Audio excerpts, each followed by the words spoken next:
going on, folks? I'm Trayvon Miles. I'm Haley Mylon. And I'm Jeff Harris. And this, of course, is the Delmarva Sports Insider.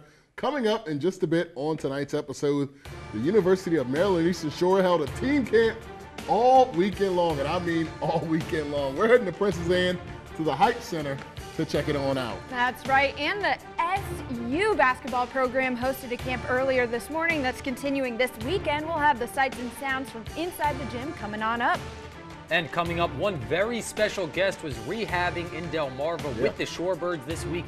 Find out just who in just a bit. He looks familiar. looks like a really familiar guy, right? All right, welcome to the show, guys. DSI, unscripted analysis from these two as well as myself. We begin with the summer, and it's in full swing now. So, of course, we begin where we begin a lot of summer nights in Snow Hill.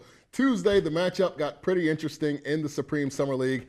Two teams trending in opposite directions with the Bridge with only one loss, the kids from Woodbridge, taking on a winless Snow Hill team who is hosting this event. Hassan Corbin getting the scoring started early. Rebound goes off the mark, but he is there to grab the board and put it back in. Cyan Anderson making his presence known. Nice throw, kid, looking like Josh Jackson. Taking it to the rim. KJ Mosley with a nice pass underneath, dropping it off for an easy bucket. Impressive move here by Almonte Allen as he falls back and hits a shot in the second half. Snow Hill got their little transition game going a little bit. Sylvester Bratton knocking down a transition bucket right there. But the Bridge a little bit too much in this one, including this guy, Hassan Corbin. Give me my money. I'll take that. He takes that, and you might be seeing that play a little bit later as the Bridge goes on to take this one big, 58-26. And I tell you what, first of all, what can't Hassan Corbin do? We saw what he did last year in the playoffs with Woodbridge. He led this team when his brother kind of fell back and took that back seat to him. Now in the Supreme Summer League, you see the same exact thing. This kid is really, really good, really talented, and it's really starting to show. When you can dunk, when you spend your off-season dunking and working on your physicality, that's a scary thing because you know you're going to come back come late fall aggressive with ready a much improved game. Yeah, absolutely. All right, so just a few feet away on the other court, two Sussex Elite teams, Sussex Elite taking on the Panthers of Washington. Here's Jahari Eni. Dumps off to Teron Rounds for the easy lay-in. The Panthers are on top early. Sussex Elite answers on the other side. Jameer Felton weaving his way through the defense and makes his way to the rim for two. But the Panthers would respond right away. Josh Sproul, he's athletic, steps into a three, knocks it down. Washington carries an 8-point lead into the half. To the second, Jameer Felton reads the ball screen, goes behind his back, and he's able to make the contested runner in the lane. Impressive move by him. Then Sproul again.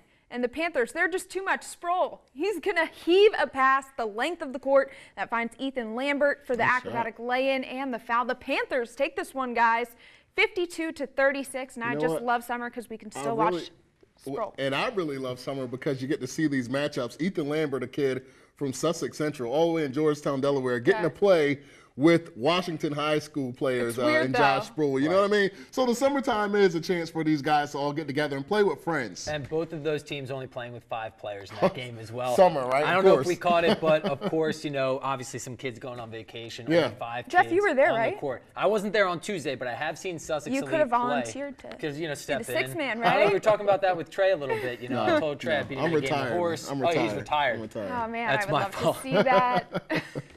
We're going to fast forward, though, to Thursday as Team Chaos took on the Bridge. The Bridge looking for their 3rd consecutive win, but going up against a tough Chaos team from Y-High in transition. Devontae Dixon goes through the lane, makes the acrobatic layup off the glass. Bit later, some good ball movement, helps to find Jaden Baker in the corner, spots up for 3, and Laquan Pettit going to camp out in the corner, same spot, and nails another 3. Team Chaos carrying a 10-point lead into the half. Second half now, and Hassan Corbin, we're just going to see more and more of him this summer from way downtown, connecting from behind the arc and putting the finishing touches on this one. Check this out. Dixon drives hard in the lane, forces the contact plus the foul. Team Chaos takes it by 7, 46-39. Now, the Bridge have been as consistent as almost any team that we've seen this summer. Trey, I know you were there. You were filming that game. What impressed you most?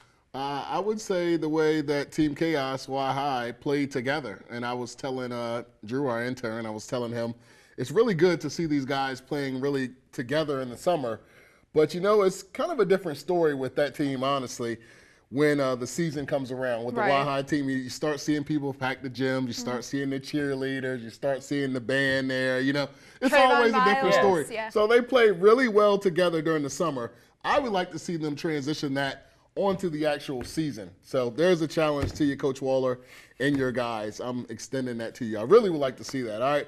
And the final game of note was on Thursday, Sussex Elite taking on the Defenders. And this was a rough game to watch, especially this layup. Check this out. Jameer Felton almost springs a leak. That's tough. Kind of hurts his ankle there a little bit. He still makes that layup. He gets it to go. There were a ton of those in this game. Ricky Kane dribbling the ball off of his lip, and Eric Willie going to pump fake and drive it on in on the other end. Nice finger roll for the Beach Boys. But off to the break now. Ricky Kane one more time.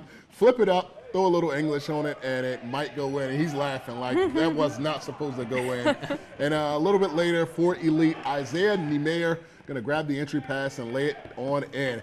How about Sussex Elite beating the Beach Boys in this one, 64-47, and that was a really tough game to watch, especially after what we just saw in Team Chaos, the Y-High team and the Woodbridge team, two really good teams, and then you go see those two teams, Sussex Elite and the Beach Boys. That was very rough to watch, but they're transitioning. They're a pretty young team in themselves. Sussex Tech is a very young team, so they got some growing to do. Boys. And of course, that is what the summer's for, right?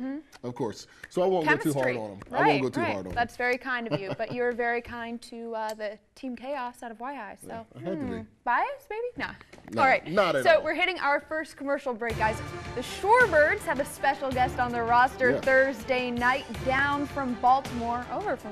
Full details coming up ahead. My name is Paige Blyer, and I'm the pitcher from Cambridge South Dorchester High School, and you're watching Delmarva Sports Insider.